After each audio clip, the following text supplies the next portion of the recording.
ऐसे प्रसन्न किया कि भगवान के सर्वप्रिय हनुमान को भी श्री रामचंद्र जी ने वो नहीं दिया जो सबरी माता को दिया। क्या दिया था? नवधा भक्ति। गोपियां अनपढ़ थी, उद्धव जी ज्ञानी थे, ज्ञान योगी थे, लेकिन वो प्रेम मार्गी थी गोपियां, उन्होंने भगवान को प्राप्त किया और उद्धव जी ज्ञान के द्वारा ढूंढते ही रह गए। तो इस संसार में एक ही चीज है, ध्यान रखिएगा, क्या है वो? प्रेम। प्रेम किसे कहते हैं? प्रेम में 3 अक्षर है, प र म, तीनों को मिलाइए तो बनता है प्रेम। प्रेम का अर्थ है पूर्ण।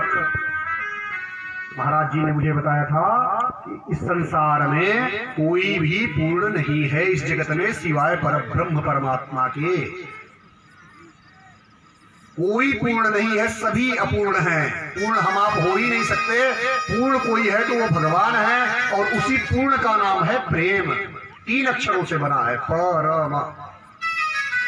पूरा ब्रह्मांड चलायमान है प्रेम से, और हमसे आपसे प्रेम नहीं होता, प्रेम से हम आप होते हैं। जो 3 अक्षर है उसी से 3 देव हैं, ब्रह्मा विष्णु महेश। उसी से 3 देवियां हैं, शक्ति लक्ष्मी सरस्वती। उसी से 3 काल हैं, 3 रोग भी हैं, कफ पित्त वात। सृष्टि के जो चक्र है वो भी सब 3 ही है उसी प्रेम के वजह से। जो लय की अवस्था है वह भी प्रेम है, जो विलय की अवस्था है वह भी प्रेम है, और जो प्रलय की अवस्था है वह भी प्रेम है। प्रेम कभी समाप्त नहीं होता, बल्कि रूपांतरित होता है, बदलता है।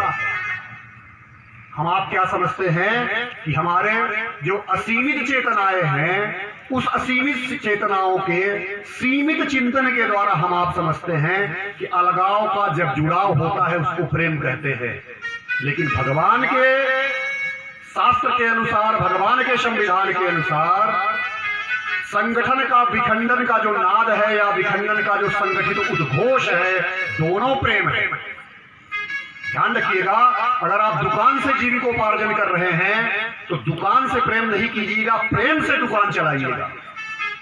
अगर आप गृहस्थी में हैं तो गृहस्थी से प्रेम नहीं कीजिएगा, प्रेम से गृहस्थी चलाइएगा। अगर आप नौकरी कर रहे हैं तो नौकरी से नहीं प्रेम कीजिएगा, प्रेम से नौकरी